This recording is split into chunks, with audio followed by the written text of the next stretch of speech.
Ambassador Katju, now Masood Azhar being listed under the 1267 United Nations Sanctions Committee, there are many reasons that are being attributed to why it came through right now. In your reading, what was the major factor that played a role? I have no doubt that it was the Balakot action. The Balakot action demonstrated a consolidation of a new Indian doctrine which had been introduced by Prime Minister Modi through the surgical strikes after the Uri attack in 2016.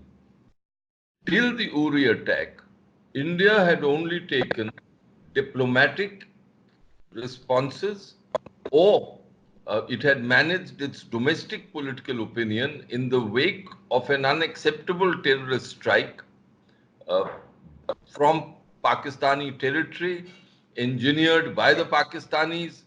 This was seen, say, in the 2611 attack. Now, once you yourself confine your responses, that means if India itself had confined its responses to diplomacy and political management, the world would be quite satisfied and would applaud India's so called responsibility or responsible action. Responsibility is the wrong word. India's responsible action.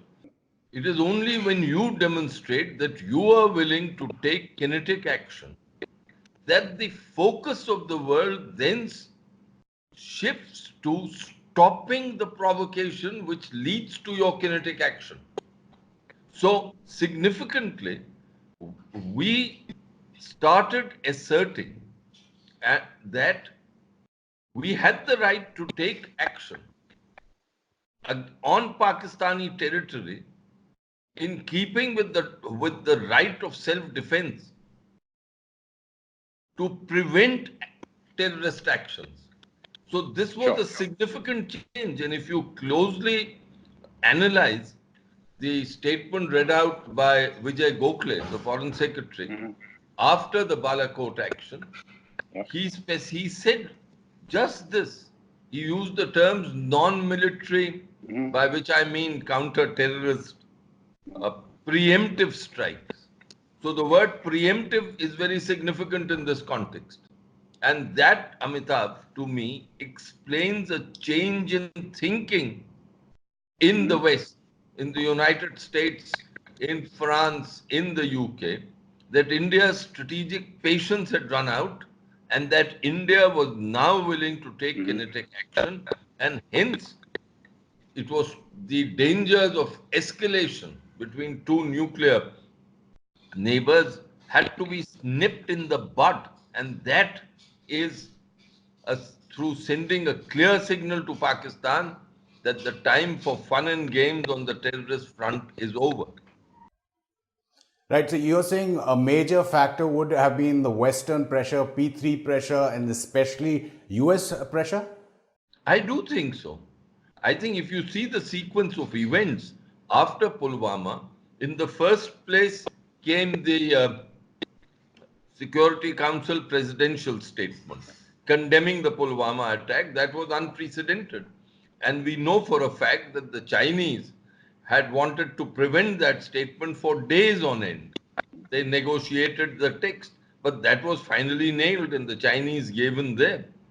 Then, after Balakot, once the Americans, the French, and the British became more active on the designation of Masood Azhar, they, I think, realized that Indian anger needed to be assuaged and that a clear signal had to be sent to Pakistan. Then China came back again as if it was business as usual. It is, and I think they again imposed a technical hold on the Masood Azhar designation sometime perhaps on March 13th, if I'm not mistaken. Once this was done, the Americans again were left with no choice, and then it became a game, truly a diplomatic game, truly between between the Americans and the Chinese. And the Chinese initially went ballistic. If you see their spokespeople's statements saying that this was completely irresponsible, this was unprecedented. But I think the Americans stuck to their guns, and we know what has happened thereafter. So, if India wants to change China's stance in any manner, what's the lesson you take out from Masood Azhar being listed by the 1267 committee? Whether you talk about NSG, where they are not letting India come in, or any other issues? Look, I take one lesson. One, that India must show a resolute stand. India must show stamina to stick to its guns. I think much is being made of the Wuhan spirit and the fact that we didn't name China, we went softly, softly. I don't think that that yields any results. I don't think that if supposing after the 2000, the March lock which the Chinese had put, we had named China as putting in this lock and had deplored China's lock, I don't think it would have made any difference to the final result. We can never be in a position to, as the saying goes, muddai sust gava chust. We can't be in that position. But it is important here to realize that we were able to do all this only because we were able to build an international alliance, quote unquote, which pressured the Chinese. It was the same thing, if you recollect, when the nuclear deal was going on with the Americans. After that, when we went to the NSG for the exemption, then the Chinese put in a spoke, and by ourselves we could not have achieved the success we did when the Americans went all out. So when the Americans start chipping in, when it becomes a game between the Americans and the Chinese, it assumes a different character altogether. But we do know that the current regime led by President Trump in the United States is very transactional in nature. So, if, for example, it is largely because of US pressure that China has stopped its lock on Masood Azhar, then what would they be expecting from India? Look, the world of diplomacy is always transactional. Sometimes it is overtly so, sometimes it is behind the curtain, it is covertly so. But my own experience as a professional diplomat is that this is a game of give and take. For us, stopping Pakistan's terrorism is important. For us, it is important to show to the world that the that we mean business, that Pakistan is still harbors terrorism, it still uses terrorist forces against us. Now, for the Americans at this time, for instance, it is important that India does not buy oil and that India respects their sanctions that they have imposed. Now, I have a simple question. We must calibrate our thinking and our actions. If supposing it was a straight thing between Masood Azhar's listing and not buying Iranian oil, I would think that buying Iranian oil was more important. But that is not the case here. The case is that the American sanctions are unilateral. We don't like unilateral sanctions. They abridge our sovereignty, but it's a fact of life that the Americans are the premier power of the world. And if they've imposed these sanctions, can our companies buck these sanctions? That is an important consideration. If we come to the conclusion that no, they can't, they have too many interests in the United States and hence they will have to observe these sanctions, then we go ahead and observe these sanctions if we can't find a way to navigate through them.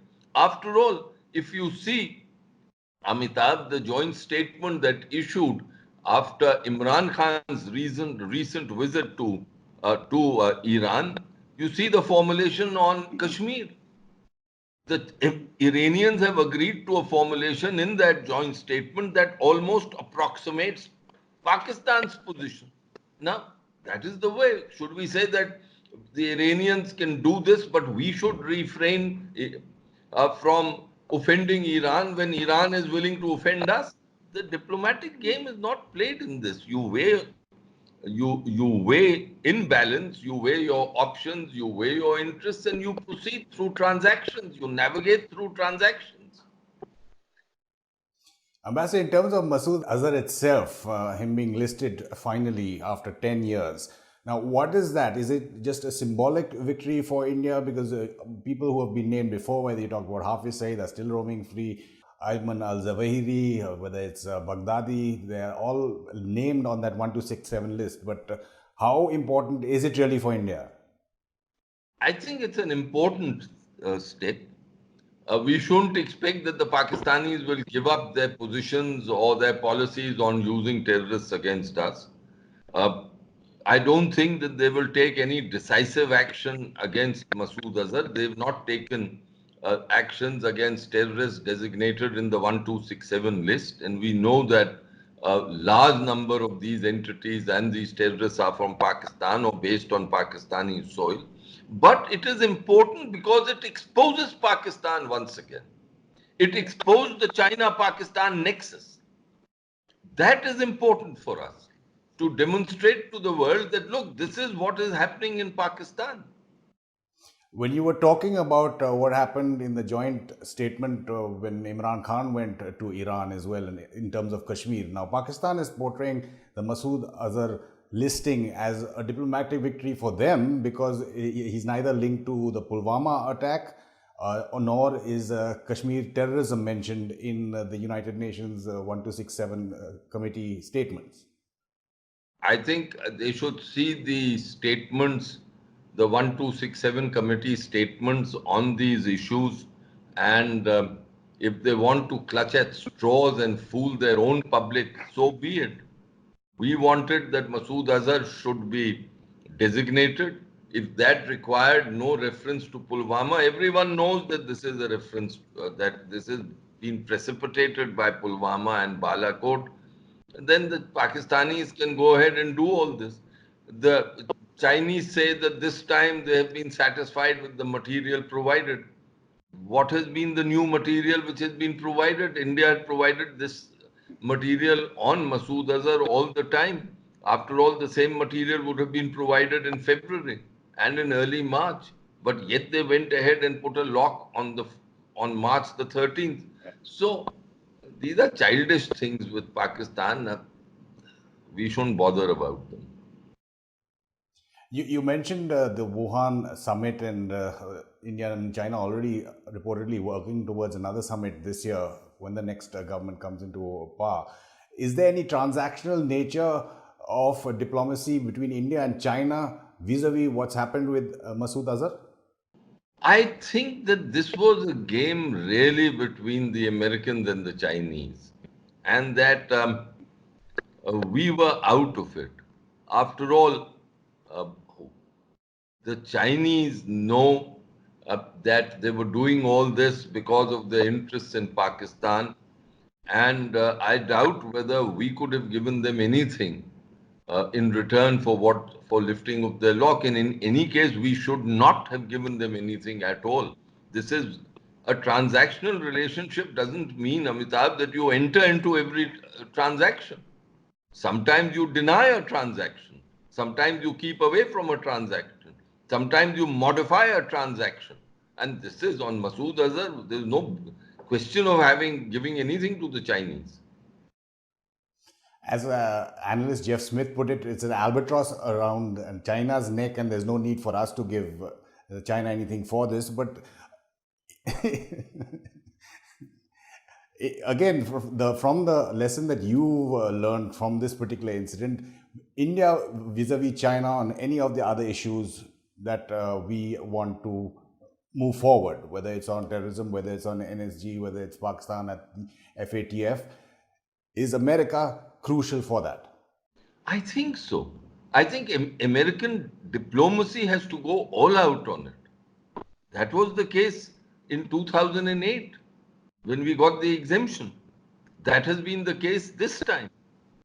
Now, that doesn't mean that this is any reflection on us as a power, but that is the way the international chessboard is. That you build up support, you build up international opinion in your favor, and through that you start exercising pressure. And the exercise of pressure actually means, Amitabh, as you know, the limiting of the interlocutor or the adversary's options. I'm sorry if I'm sounding theoretical or pedantic, but this is the way this game is played. And therefore, I do think that when we got the Americans to go full blast against Masood Azhar, then the Chinese had no option. Because what did the Americans do? Technically, the Americans, with the support of the Brits and the French, showed that they were willing to take this particular Masood Azhar matters to the council floor. And there, the Chinese would have been completely isolated. So they would have looked quite bad if they had said there are technical reasons, etc. They would have had to spell out those technical reasons on the council floor. And then the focus would have been on China and China's approaches to terror. Perhaps their double standards would have been exposed. Hence, the Chinese, I think, after all these games, decided to give in. It wouldn't have been easy for them because once again, in Pakistan, it will be seen that when push comes to shove, will China stand behind them? After all, China didn't stand behind them in 1971, despite all the drama that China did. And there are commentators who say that when China's real interests get involved, then China abandons Pakistan. But that again is true in all such relationships. You were referring to the American and the Western attempt to possibly, or the threat to name and shame China in the open forum of the United Nations That's Security right. Council and not in a closed forum. Yeah. Ambassador Katju, again, as always, pleasure talking to you. Thank you. Thank you.